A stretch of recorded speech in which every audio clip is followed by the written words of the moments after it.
Coucou les amis, j'espère que vous allez bien. Aujourd'hui, on a une histoire d'un homme bon, simple, généreux et travailleur qui a tout fait pour réussir et aider les autres. Ce que vous allez entendre, c'est le récit d'un homme qui a tout sacrifié pour sa famille, qui avait construit sa vie à la sueur de son front, mais malheureusement, il va tomber sur la mauvaise personne. Donc sans vous spoiler plus que ça, aujourd'hui, on va parler de l'histoire de Ejaz Ahmed. Let's get started.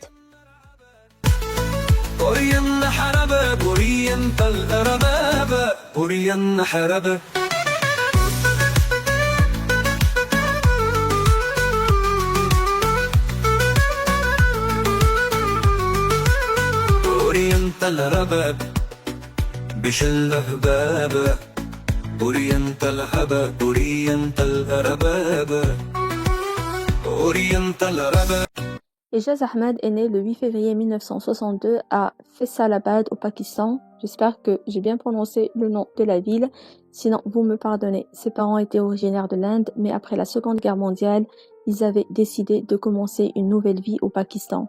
La famille d'Ejaz n'était pas riche, mais ses parents travaillaient très dur. Son père possédait plusieurs petits commerces et sa mère faisait de son mieux pour s'occuper de la maison. Malheureusement, quand Ejaz était encore un bébé, son père est mort. Sa mère s'est retrouvée seule avec 3 enfants à élever. Un soir de 1980, alors qu'Ejaz avait que 18 ans, sa mère l'a réveillée au milieu de la nuit. Elle avait l'air agitée, presque paniquée. Elle lui a dit qu'elle avait mis de l'argent de côté pour lui et qu'il devait partir aux États-Unis pour étudier. Elle voulait qu'il ait une vie meilleure, une bonne éducation, un bon travail. Elle insistait: promets-moi que tu iras là-bas, que tu réussiras et que tu prendras soin de la famille. Ejaz ne comprenait pas ce qui se passait. Puis soudainement, sa mère a perdu connaissance et s'est effondrée dans ses bras. Il a paniqué et appelé les ambulances, mais à l'hôpital, les médecins ont annoncé qu'elle est morte d'une crise cardiaque. Ce jour-là, le monde d'Ejaz s'est écroulé. Il avait perdu la personne qu'il aimait le plus, mais il n'a jamais oublié ses derniers mots. Alors il a pris son courage à deux mains. Il a appris l'anglais et quelques années plus tard, il est parti aux États-Unis comme sa mère le voulait. Il est allé à l'université du Mississippi où il a étudié dur. En plus de sa langue maternelle, l'ourdou, il a appris à parler couramment l'anglais, le français et l'arabe. Finalement, il s'est installé à Memphis, dans l'État du Tennessee. Il vivait avec un colocataire. Ejaz aimait aussi des choses simples. Par exemple, il adorait tondre la pelouse. C'était une tâche qu'il trouvait relaxante parce qu'au Pakistan, il n'avait jamais eu ce genre de petit jardin à entretenir. En plus d'être gentil, Ejaz était aussi très intelligent.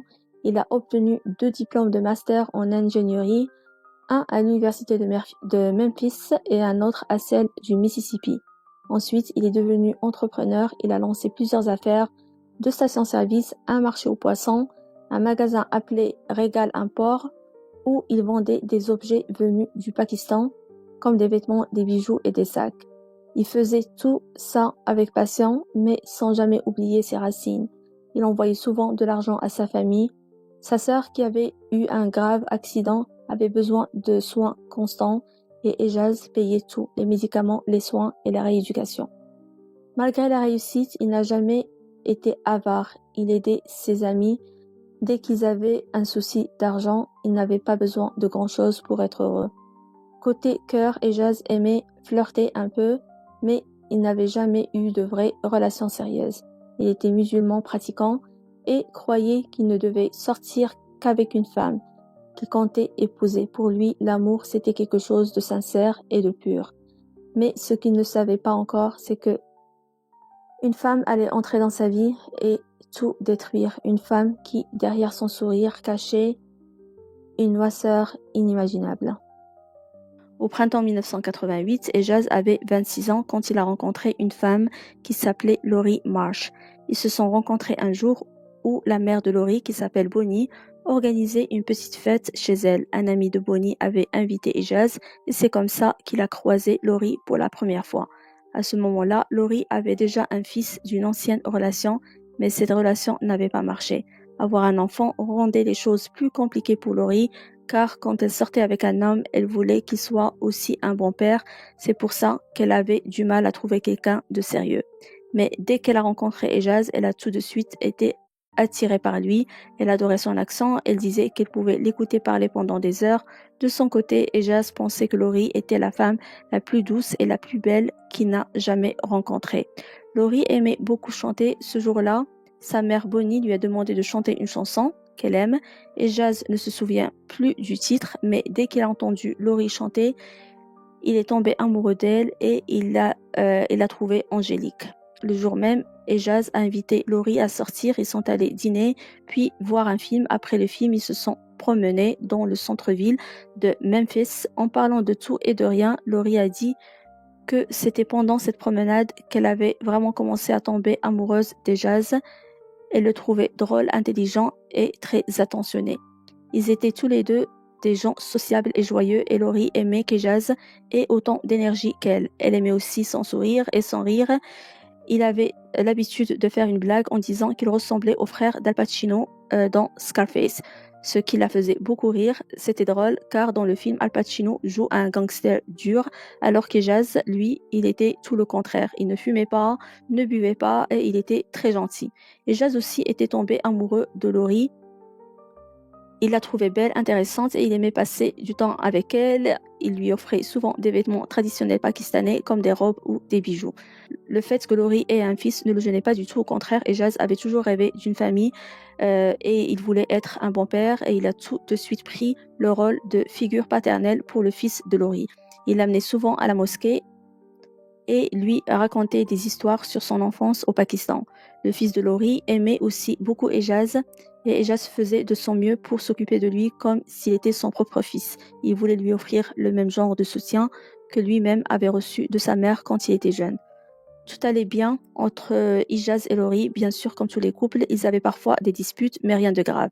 Par contre, il y avait un point sur lequel ils n'étaient pas d'accord, c'était la religion. Laurie était chrétienne, elle allait toujours à l'église et croyait en ses valeurs. Ejaz, lui, était musulman et croyant fortement en sa foi. Aucun des deux ne voulait changer de religion, ce qui était leur plus grand désaccord. Mais malgré cela, ils respectaient les croyances de l'autre. Ils disaient « tu crois à ta façon, moi à la mienne » et on se respecte. À l'automne 1988, ils ont décidé de se marier. Même s'ils se connaissaient que depuis quelques mois, ils s'aimaient beaucoup, ils voulaient vivre ensemble et fonder une famille, mais dans la religion d'Ejaz, un homme ne peut pas vivre avec une femme s'il n'est pas sa femme. Alors ils ont décidé de se marier. Ils sont allés chez Bonnie, la mère de Laurie, pour lui dire de s'habiller parce qu'ils allaient se marier à la mosquée. Bonnie était surprise mais heureuse. Elle s'est changée rapidement et tous les trois, Bonnie et Ejaz, Laurie et le fils de Laurie, sont allés au tribunal pour le mariage civil. Quelques semaines plus tard, ils ont aussi fait un mariage traditionnel à la mosquée parce que Ejaz voulait faire les choses bien selon sa foi. Bonnie a dit que c'était le plus beau mariage qu'elle ait vu. Tout le monde était gentil, joyeux et c'était une belle soirée avec la musique, du chant et de la danse. Peu de temps après le mariage, Laurie et Ejaz ont vécu une période très belle. Tout était nouveau, frais et ils étaient très heureux. Mais après ces 2 mois, Laurie a commencé à réfléchir sérieusement et se disait « Waouh, je suis vraiment mariée maintenant. Est-ce que c'est vraiment ce que je veux pour le reste de ma vie ?» Elle a commencé à avoir peur car Laurie avait déjà vécu une mauvaise expérience dans le passé. Dans une ancienne relation, elle s'était mariée et juste après, son ex-mari avait changé. Il était devenu violent envers elle et envers son fils. Elle avait donc très peur que la même chose arrive avec Ejaz. Elle trouvait que tout allait trop bien, trop parfaitement. Et ça la rendait nerveuse, même si Ejaz essayait de la rassurer en lui disant qu'il n'était pas comme ça, qu'il n'était pas comme son ex, qu'il l'aimait et qu'il voulait passer sa vie avec elle et avec son fils. Ce n'était pas suffisant pour calmer Laurie. Elle était très angoissée et finalement, elle a demandé le divorce. Mais à la surprise de Laurie, Ejaz n'a pas du tout mal réagi. Il n'était pas en colère, au contraire, il a compris ses peurs. Il s'est assis avec elle et il lui a dit « Je comprends que tu ailles peur, c'est une grande étape pour toi, mais si on travaille ensemble pour te guérir de ton passé, tu pourras mieux profiter de notre vie ensemble. » Grâce à cela, Laurie a changé d'avis et a annulé le divorce. À partir de ce moment-là, ils ont travaillé ensemble pour l'aider à se reconstruire. Ejaz l'a aidé à guérir de son ancienne relation et à avoir une relation plus saine avec elle-même et avec lui. Il l'a aidé à se sentir mieux dans sa peau. C'était un homme très doux et attentionné. Il lui disait souvent « Je t'aime tellement et je veux que tu t'aime autant que moi je t'aime. Ensuite, Ejaz a proposé que toute la famille retourne vivre chez Bonnie, la mère de Laurie. Il pensait que ce serait mieux pour Laurie qu'elle soit entourée de ses proches pendant qu'elle guérissait. Ejaz était très à l'aise avec cette idée. Dans sa culture musulmane, il est courant de vivre avec la belle-mère ou un membre de la famille. Tout le monde aimait Bonnie et elle aussi s'entendait très bien avec Ejaz. Ils sont même devenus très proches. Il lui a appris à cuisiner des plats pakistanais traditionnels et à regarder des séries préférées du Pakistan. En novembre 1990, 2 ans après le mariage, ils ont appris une grande nouvelle. Laurie était enceinte et en août 1990, elle a donné naissance à leur fils. Ils l'ont appelé Jordan. Ejaz lui a donné un prénom musulman, Tariq. Ejaz adorait Jordan. Il était très fier de lui et le couvrait d'amour. Peu importe ce qu'il faisait, il voulait que Jordan se sente toujours aimé et valorisé. Quand Jordan a grandi, Ejaz l'amenait souvent à la mosquée, comme ce qu'il faisait déjà avec l'autre fils de Laurie. Il lui a raconté des histoires de son enfance au Pakistan, mais en même temps, il encourageait aussi Jordan à aller à l'église le dimanche avec sa mère. Ejaz ne voulait pas lui imposer une religion. Ejaz adorait ses enfants, il jouait avec eux, faisait du sport comme le football. Il adorait Halloween et se déguisait avec eux. Il les amenait chercher les bonbons et fêtait aussi le 4 juillet car il aimait les feux d'artifice. Malheureusement, même si leur famille semblait heureuse avec le temps, les différences religieuses ont commencé à créer des problèmes. Laurie était très chrétienne et ne pouvait pas s'imaginer changer de religion. Ejaz, de son côté, était très attaché à l'islam et ne voulait pas non plus changer. Même s'il laissait Jordan choisir, Ejaz espérait au fond qu'il suivait la foi musulmane. Laurie n'aimait pas ça, mais elle comprenait qu'Ejaz voulait quelqu'un avec lui à la mosquée. Laurie a essayé, elle a porté le hijab parfois, elle est même allée à la mosquée plusieurs fois, mais à chaque fois, elle se sentait très mal à l'aise, comme si ce n'était pas pour elle. Son cœur restait chrétien, elle ne pouvait pas se forcer à se convertir. Alors, en 1995, après 7 ans de mariage, ils ont décidé de divorcer. Ejaz avait 33 ans, il a déménagé et Laurie est restée avec leurs 2 fils chez sa mère Bonnie. Mais leur séparation s'est très bien passée, ils sont restés proches et ils ont très bien élevé leurs enfants ensemble. Ils s'aimaient toujours, mais ils savaient qu'ils avaient besoin d'un partenaire qui partage leurs croyances religieuses. Après le divorce, Ejaz a consacré beaucoup de temps à aider les autres. Il faisait du bénévolat, il aidait les sans-abri et ouvrait sa maison à ceux qui avaient besoin d'un endroit où dormir. Même s'il ne connaissait pas bien les gens, il leur offrait son lit et dormait sur le canapé. Il leur préparait à manger, lavait leurs vêtements, leur donnait des habits propres. C'était quelqu'un de très généreux, il ne regardait pas l'origine, la religion ou l'identité des gens, il voulait juste aider ceux qui souffraient et leur apporter un peu de bonheur. Puis un jour, un ami est venu voir Ejaz et lui a dit « J'ai une amie, elle est dans une situation très difficile, est-ce que tu peux l'héberger quelque temps ?» Cette femme s'appelait Leah Rogers. Leah est née le 19 décembre 1976 à Ripley dans l'État du Mississippi. Elle a grandi avec sa mère qui était enseignante et son père un ancien militaire qui est devenu ouvrier. Elle avait aussi un frère qui s'appelait Sam. Quand Leah était petite, sa famille a déménagé à Adamsville dans une maison située en plein forêt. Ce n'était pas une ferme, juste une maison isolée dans les bois. Ses parents étaient très stricts et très religieux. Ils interdisaient l'alcool, la drogue, le maquillage, les pantalons pour les femmes, les films et les émissions de télévision. Leah a donc grandi dans un monde très fermé, sans beaucoup de contact avec la société moderne. Petit à petit, Leah s'est sentie enfermée. Elle a commencé à vouloir se rebeller. Dès la 5e année à l'école, elle répondait au professeur, elle ne faisait pas ses devoirs, elle se battait et plus tard, elle a commencé à boire et à fumer. Ses parents ont essayé de l'aider en l'envoyant dans plusieurs hôpitaux psychiatriques, mais à chaque fois, elle allait mieux pendant un moment, mais retombait vite dans ses anciens comportements. À 14 ans, elle a été diagnostiquée avec une dépression et de l'anxiété. À cet âge, elle a volé la voiture de sa grand-mère et a eu un accident. Puis elle a fait pareil avec le camion de son frère. Elle a été arrêtée plusieurs fois. Finalement, ses parents l'ont envoyée dans un foyer pour jeunes pendant 6 mois. Après ce séjour, elle allait beaucoup mieux. Elle avait des projets, une carrière, une famille, un avenir, mais comme d'habitude, ça n'a pas duré. Au bout d'1 ou 2 mois, elle a replongé et à 17 ans, sa rébellion est devenue plus grave. Elle a essayé de poignarder un camarade à l'école, mais heureusement, le couteau lui a été retiré à temps. Elle ne contrôlait plus ses émotions. Elle est aussi tombée enceinte à 17 ans. Contrairement à ce qu'on pourrait croire, ses parents n'étaient pas en colère. Ils pensaient que cela allait l'aider à devenir responsable, mais ils avaient une condition, qu'elle se marie avec le père de l'enfant, un jeune homme nommé Larry Ward.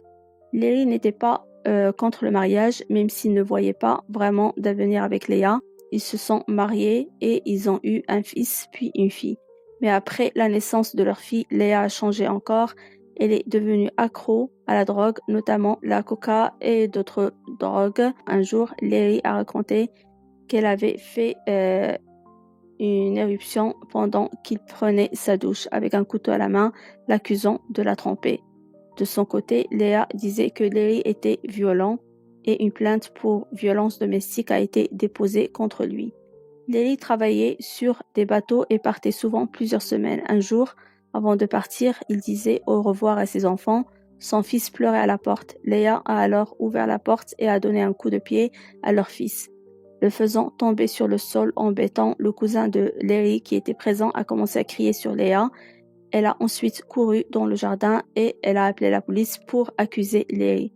À ce moment-là, Larry a pensé de quitter Léa, mais il est resté à cause de ses enfants qu'il aimait énormément. Il espérait toujours que Léa allait changer.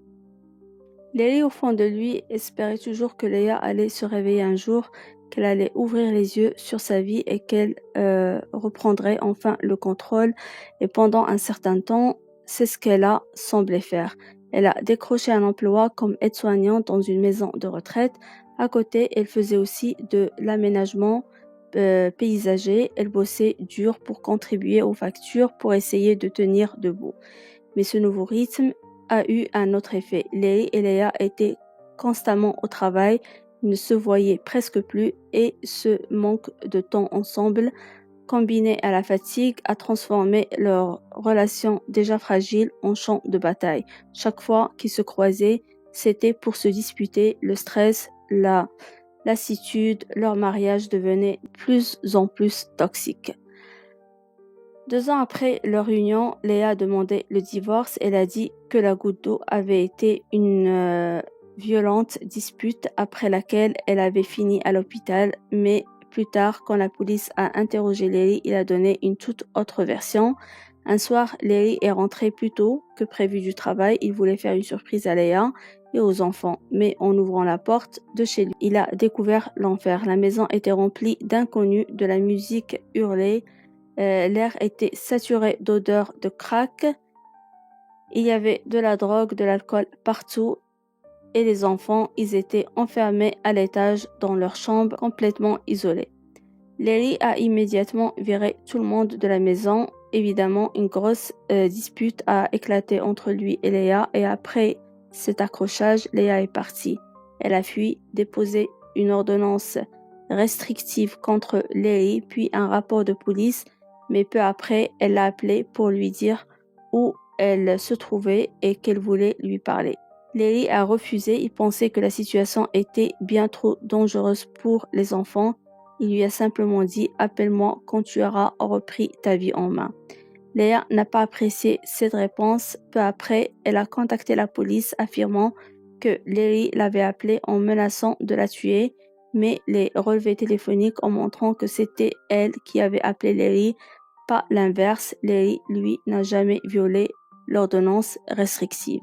Après le divorce, elle est retombée dans la drogue. Elle a commencé à se prostituer pour financer ses addictions. Puis en novembre 2000, à 24 ans, elle a été arrêtée pour trafic de drogue. Elle a été condamnée à 27 mois de prison. En octobre 2001, elle est libérée sous condition et on va l'envoyer dans une maison de transition à Memphis. C'était un foyer de réinsertion pour ex-détenus et là-bas, on aide les gens à se reconstruire, à trouver un travail, un toit et une stabilité. Pendant un temps, Léa s'en sort. Elle trouve un emploi chez un grand magasin. Elle avait un logement à elle. Elle parvient même à renouer un peu avec ses enfants. Lily, voyant qu'elle semblait sur la bonne voie, recommence à lui laisser les enfants pour les voir. Mais tout a basculé à nouveau en 2002. Léa perd son boulot. Elle retombe dans la drogue. Tout son argent y passe. Plus de foyer, plus de maison. Elle est expulsée. Elle devient sans-abri. C'est dans la rue qu'elle croise un homme qui a pitié d'elle. Il lui dit qu'il connaît quelqu'un qui pourrait l'aider, au moins pour lui offrir un toit quelques jours. Cet ami, c'était Ejaz Ahmed. Ejaz a 40 ans. Léa en a 26 ans à cette période-là. Quand son ami lui a demandé s'il pouvait héberger Léa, Ejaz est touché par son histoire. Il veut vraiment l'aider, mais en tant que musulman pratiquant, il ne veut pas vivre sous le même toit avec une femme à moins d'être marié avec elle. Alors, même s'il ne peut pas, il a eu l'idée. Il possède plusieurs logements à loyer. Il propose à Léa de s'installer gratuitement de l'un de ses appartements, le temps qu'elle se remette sur pied. Pas de loyer, pas de pression, juste une chance de recommencer. Léa accepte tout de suite l'offre. Elle aménage dans l'appartement, mais ce logement est situé dans un quartier très dangereux. Et cette nuit-là, Ejaz ne trouve pas de sommeil. Il est inquiet, pas seulement parce que Léa est une femme seule, mais surtout parce qu'elle est vulnérable et qu'elle vit désormais dans un coin où les mauvaises choses peuvent arriver très vite. Ejaz était le genre d'homme au grand cœur. Il ne supportait pas l'idée que quelqu'un souffre, surtout pas Léa. Il savait qu'elle vivait dans un quartier dangereux et ça l'angoissait. Une nuit, ne tenant plus, il l'appela. Il lui dit « Écoute Léa, c'est vraiment pas un bon endroit où tu vis. C'est trop risqué. Pourquoi tu ne viens pas vivre chez moi? Moi, je vais me débrouiller ailleurs. C'est pas grave. » Et c'est ce qu'il fait. Sans réfléchir une seconde, il lui offre toute sa maison. Il connaissait à peine Léa, mais il était prêt à tout pour qu'elle soit en sécurité. Il fit ses valises et alla squatter le canapé d'un ami pendant que Léa s'installait chez lui. Pour l'aider à se remettre sur pied, il lui proposa même de payer ses études dans un collège pour qu'elle puisse se construire et devenir une meilleure personne. En fait, le collège ici, c'est l'université en France. Donc, quelques mois plus tard, vers octobre 2002, Ejaz avait besoin de récupérer sa maison. Il en parla à Léa, mais elle n'était pas encore prête à partir. Alors, il lui dit que la seule solution, c'était qu'ils se marient. Comme ça, ils pourraient vivre ensemble légalement. Ils se sont donc mariés, pas par amour au départ, mais simplement pour qu'elle ait un toit. Ejaz voulait juste l'aider. Il ne s'attendait à rien. Il ne cherchait pas une histoire romantique. Il disait, on va se marier, c'est tout, parce que je ne peux pas supporter de savoir que tu es dehors. Le 5 octobre 2022, ils se sont mariés à la mosquée et puis doucement quelque chose a changé. Léa et Ejaz ont commencé à tomber amoureux. Léa n'avait jamais connu quelqu'un d'aussi doux et attentionné. Ejaz, lui, voyait en elle un potentiel énorme. Il croyait en elle malgré son passé. Au fil du temps, Léa s'est approchée de la religion musulmane. Elle a commencé à porter le hijab, à aller à la mosquée avec Ejaz et à apprendre l'ourdou. Ejaz était ravi. Il rêvait d'avoir quelqu'un avec lui qui partage sa voix et Léa semblait parfaite pour ça. Léa a aussi fait connaissance avec le fils d'Ejaz, Jordan. Et ils s'entendaient très bien. Ejaz a même rencontré les enfants de Léa par l'intermédiaire de Lily, qui les trouvait gentils et attachants. Lily avait trouvé Ejaz très poli et sympathique. Lors de leur première rencontre, Ejaz lui avait même lancé avec humour « Apparemment, t'es censé faire peur, non ?» Et Lily avait répondu en rigolant « T'as encore rien vu ?» Un jour, Ejaz était au restaurant avec un collègue. Léa l'a vu, elle a débarqué furieuse et a fait un scandale l'accusant de la tromper. Ejaz était sous le choc, il était fidèle, profondément religieux. L'idée même de trahir sa femme allait contre sa foi.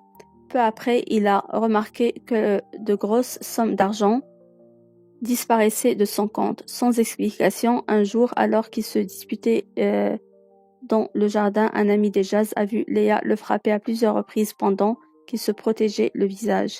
Il y avait aussi des soirs où Léa disait qu'elle était au travail ou l'école, mais elle sortait en fait pour faire la fête, boire l'alcool et prendre la drogue. Et parfois, elle ne rentrait même pas la nuit. Quand Ejaz lui demandait où elle était, elle répondait simplement « ça ne te regarde pas ». Ce que Ijaz ignorait, c'est que Léa sortait tout juste de prison quand ils se sont rencontrés. Elle était en liberté conditionnelle et devait passer des tests de dépistage de drogue. Un jour, elle a échoué à un de ces tests et elle a été renvoyée au tribunal. Ejaz ne savait rien de tout ça. Il ne savait pas qu'elle avait un passé criminel, qu'elle avait des problèmes avec l'alcool et la drogue. Il pensait simplement qu'elle était une mère célibataire en plein divorce compliqué, avec un ex-mari violent qu'il avait obtenu la garde de ses enfants.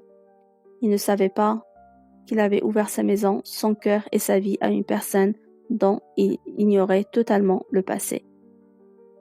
Donc Ejaz ne savait presque rien du tout du vrai passé de Léa. Il ignorait totalement qu'elle était en liberté conditionnelle. Il ne savait pas non plus qu'elle consommait de la drogue et qu'elle buvait. C'est seulement lorsqu'elle a échoué à un test de dépistage de drogue qu'il a découvert qu'elle se droguait ce jour-là. Tout a basculé. En fouillant un peu plus, Ejaz a découvert des choses très graves sur Léa, qu'elle avait eu des problèmes de drogue depuis longtemps, qu'elle était déjà allée en prison et surtout qu'elle avait été violente avec ses propres enfants. Tout ce qu'elle lui avait caché lui est tombé dessus d'un seul coup. Ejaz s'est senti trahi, manipulé. Il croyait qu'il aidait une femme vulnérable, quelqu'un qui avait besoin de soutien, mais en réalité, il avait tendu la main à quelqu'un qui avait blessé beaucoup de gens autour d'elle. Et ce n'est pas fini. En discutant avec les amis de Léa, Ejaz a appris quelque chose d'encore plus choquant. Pendant les 2 premiers mois de leur mariage, Léa avait une liaison avec son ex-petit ami. Pire encore, elle était tombée enceinte de lui et elle avait avorté, sans jamais en parler à Ejaz. Elle lui avait caché cette liaison et cet avortement pendant tout ce temps. Malgré tout cela, Léa avait été condamnée à 6 mois de prison à partir du 1er mai 2003 à cause de son test de dépistage raté. Et malgré toutes les trahisons, Ejaz voulait encore l'aider. Il était perdu. Une partie de lui voulait l'accompagner dans sa lutte contre la drogue et l'alcool, mais une autre partie doutait. Devait-il continuer avec une femme comme elle, une femme dont il ne savait presque rien, qui lui avait menti sur toute sa vie? Les choses avaient dégénéré entre Ejaz et sa femme. Elle avait commencé à le frapper. Elle insultait avec des mots horribles, des insultes qui faisaient vraiment mal. Elle ne se retenait plus, lui lançant toutes sortes de vilains noms. Finalement, elle était partie dormir dans un motel, mais au milieu de la nuit, elle était revenue en forçant la porte de sa maison, juste pour le frapper encore plus. Bonnie, qui était proche d'Ejaz, lui avait alors dit très clairement: tu dois déposer une ordonnance restrictive. Tu ne peux pas continuer à la laisser faire ça. Cette femme fait ce qu'elle veut, ce n'est plus ta maison, c'est la sienne maintenant. Tu dois commencer à agir pour toi-même. Tu ne peux pas continuer à vivre sous ton toit, à payer ses dépenses et à te laisser traiter de cette façon. Tu dois mettre fin à tout ça. Ejaz avait finalement accepté le conseil de Bonnie. Il avait répondu: d'accord, demain je vais aller déposer cette ordonnance restrictive. Je ne peux pas supporter ça. C'est une mauvaise personne et je ne pense pas pouvoir continuer avec quelqu'un comme ça. Il s'était dit au revoir au téléphone sans savoir que c'était la dernière fois que Bonnie parlerait à Ejaz. Le 1er mai 2003, Léa entrait en prison. Pendant les 3 semaines qui avaient précédé ce jour, Laurie, Tina et Jordan, la famille d'Ejaz, n'avaient pas eu un seul mot de lui. Chaque fois que Laurie ou Tina appelaient la maison, c'était toujours Léa qui répondait. Et Léa trouvait toujours des excuses pour expliquer où était Ejaz. Il était en voyage d'affaires, il était à la mosquée, il était à l'épicerie. À chaque appel, Ejaz semblait être quelque part, mais jamais là où on l'attendait. Puis 3 semaines sans nouvelles et en plus, Ejaz n'avait pas de téléphone portable, donc le seul moyen de le joindre, c'était son téléphone fixe. Un jour, Bonnie a appelé et a demandé à parler à Ejaz, mais Leia a répondu qu'il venait tout juste de partir pour un voyage au Pakistan. Ça a été un énorme signal d'alarme pour Bonnie. Elle s'est dit, il se passe quelque chose. Ejaz ne part pas pour le Pakistan comme ça, sans prévenir, sans raison urgente. C'est vraiment étrange qu'il ait pris toutes ses affaires et soit parti comme ça, sans même dire au revoir à Jordan. Ça devenait de plus en plus suspect et Ejaz avait souvent parlé de ramener Jordan au Pakistan. Il était même allé avec lui pendant que Jordan avait seulement 6 ans et Jordan avait adoré ce voyage. Pourtant, cette fois-ci, Ejaz ne disait rien. Il ne proposait pas d'amener Jordan avec lui. C'est vraiment bizarre. Laurie et Bonnie ont même essayé de se rendre chez Ejaz. Chaque fois, c'est Leia qui ouvrait la porte et à chaque fois, elle donnait une excuse. Ejaz est à la mosquée, Ejaz est au Pakistan, Ejaz est au magasin. Elles ont même attendu toute une journée à la mosquée où Ejaz allait toujours à un jour précis, mais il n'est jamais venu. Ça, c'était encore un autre signal très inquiétant, surtout que Ejaz était très dévoué à sa religion musulmane. Un jour, Bonnie en a eu assez et s'est dit « Je vais voir Ejaz, j'ai un mauvais pressentiment. » Peu importe ce que Leia dit, je ne partirai pas sans l'avoir vu. Bonnie est donc venue avec Jordan chez Ejaz. Ils ont frappé à la porte, mais personne n'a ouvert. Elle a continué à frapper et à sonner sans réponse. Alors qu'elle a regardé par la fenêtre, elle a vu que la maison était complètement vide. Tous les meubles, les appareils et la décoration, tout avait disparu.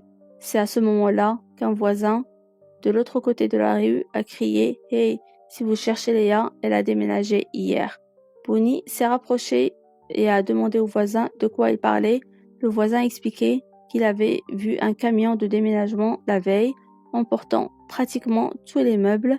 Quand il avait demandé où Leia allait, elle avait répondu qu'elle déménageait parce que son mari venait de partir au Pakistan et qu'elle ne pouvait plus payer la maison. Alors qu'elle discutait, une petite fille du quartier qui avait l'air d'écouter la conversation a dit à Bonnie « Il n'y a rien là-dedans à part un poulet dans le jardin. » Ejaz aimait beaucoup les animaux et il avait quelques poulets qui soignaient. Il avait même donné un de ses poulets à Jordan pour qu'il s'en occupe comme d'un petit animal de compagnie.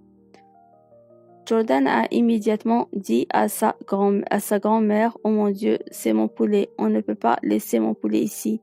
Il n'y a personne pour le nourrir. » Bonnie a alors décidé qu'elle allait chercher le poulet dans le jardin. Attraper un poulet, ce n'est pas si simple. Le poulet courait partout dans le jardin.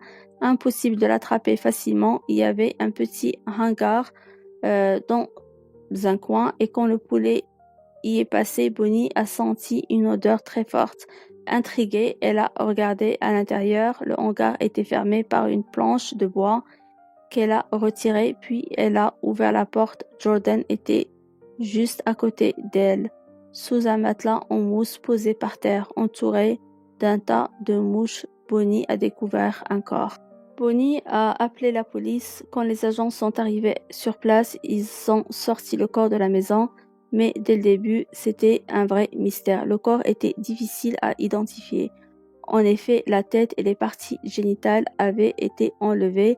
À cause de cela, ils ont dû amener le corps pour une autopsie afin de comprendre ce qui s'est vraiment passé.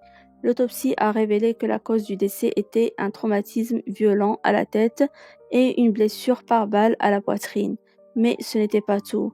Ils ont aussi découvert une coupure à la jambe gauche, comme si quelqu'un avait essayé de la trancher mais avait abandonné face à la difficulté. En fouillant un peu plus la maison, les policiers n'ont pas trouvé beaucoup d'indices. La maison était presque vide, sans meubles ni objets personnels. Cependant, dans la salle de bain, ils ont remarqué des taches brunes suspectes. Et dans la chambre, un morceau important de moquette avait été arraché du sol. En interrogeant la famille et les amis d'Ejaz, ils ont appris que sa relation avec Leia était très toxique, presque malsaine. Ils ont découvert qu'Ejaz était en plein processus de divorce avec Leia et que cette situation n'avait pas du tout plu à Leia. Comme la police entendait beaucoup parler de Leia, ils ont décidé de la rechercher Léa était en prison à ce moment-là, purgeant une peine de 6 mois. Le jour où le corps a été découvert était précisément le 1er mai, date à laquelle Léa devait commencer sa peine. La police a donc pu lui poser des questions rapidement. Et là, elle a tout avoué. Léa a admis avoir tiré sur Ejaz, mais elle prétendait l'avoir fait en état de légitime défense, avec un corps décapité et mutilé. Ça paraissait incroyable.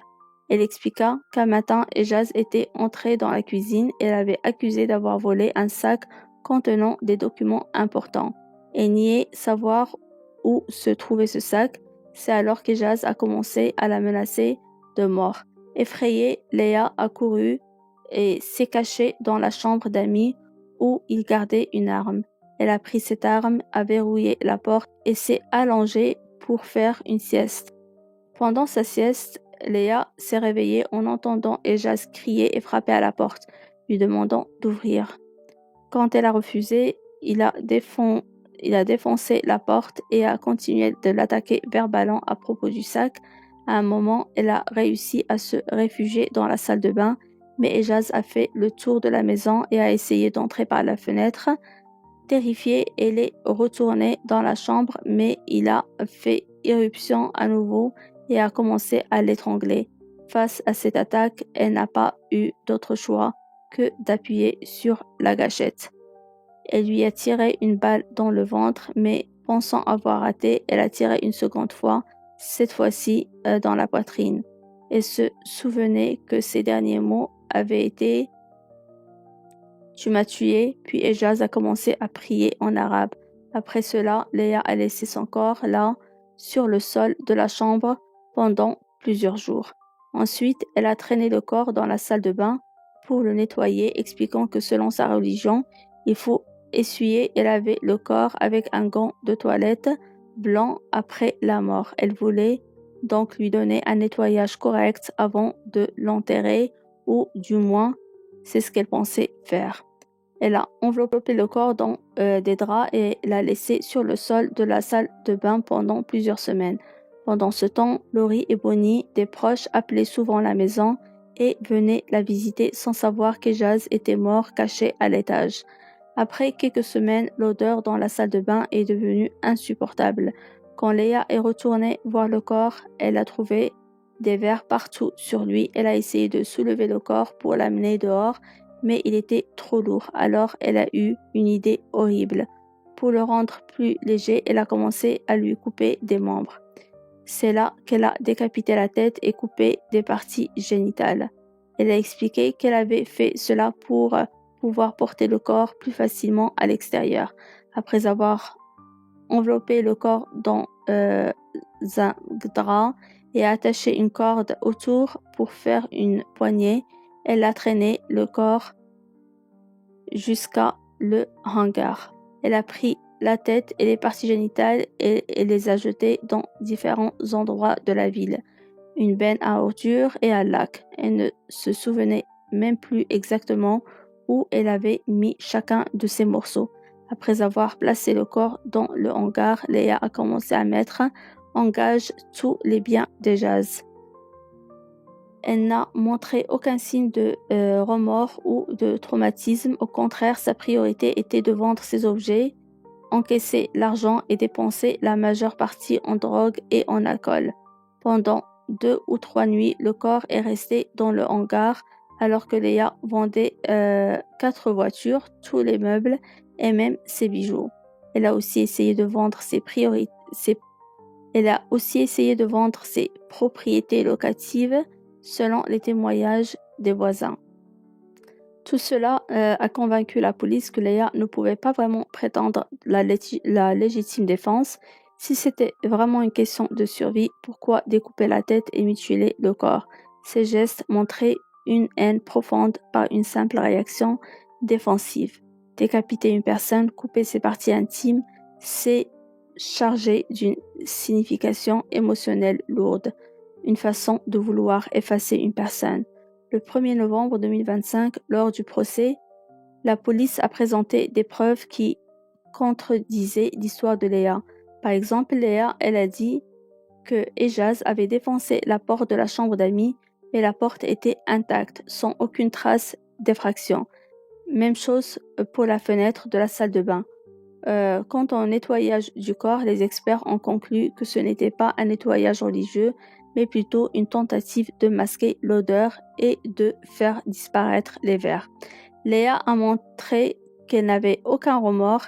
Elle se préoccupait surtout de cacher le meurtre et de récupérer tout l'argent possible. La justice a conclu que Léa avait tué Ejaz parce qu'elle avait peur de perdre tout ce qu'elle avait, sa maison, son argent à cause d'un divorce. Le jury n'a mis que 2 heures pour la déclarer coupable de meurtre au premier degré et de la condamner à la prison à vie. Aujourd'hui, Léa est toujours en prison. Elle assume son acte, mais continue de croire qu'elle était justifiée. Elle dit que si elle ne l'avait pas tué, c'est lui qui l'aurait tué. Elle considère encore que ce qu'elle a fait était nécessaire. La famille d'Ejaz, surtout son fils Jordan, a eu du mal à surmonter cette épreuve. Jordan, qui a aujourd'hui 30 ans, a donné une interview émouvante dans une émission intitulée « Femme derrière les barreaux ». Il y parle de sa vie, de son père et du procès. Malgré la douleur, il dit avoir pardonné à Léa. Il a compris qu'il ne pouvait pas vivre avec cette rancune qui ne faisait que le ranger lui-même. Le pardon lui permet aujourd'hui de ne retenir que des bons souvenirs de son père, sans être hanté par la façon tragique dont il est mort. Cette affaire, aussi horrible soit-elle, nous rappelle un sujet trop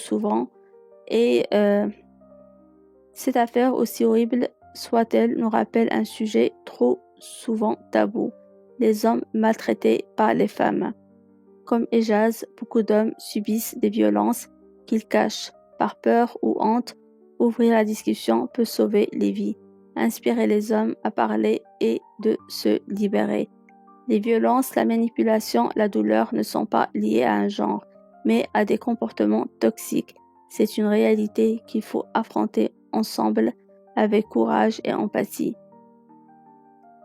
Donc voilà, c'était l'histoire d'Ejaz, vraiment une histoire très triste. C'était un homme qui était gentil, qui aidait les gens, mais malheureusement, il a aidé la mauvaise personne et c'est comme ça qu'elle l'a remercié.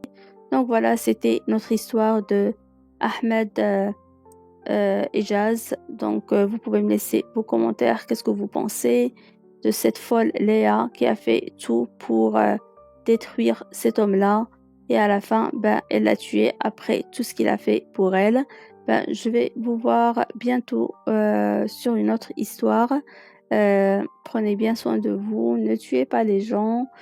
Et il y a toujours la loi, il y a toujours la police, il y a toujours le fait qu'on peut fuir, mais il faut toujours faire attention de ces gens toxiques-là.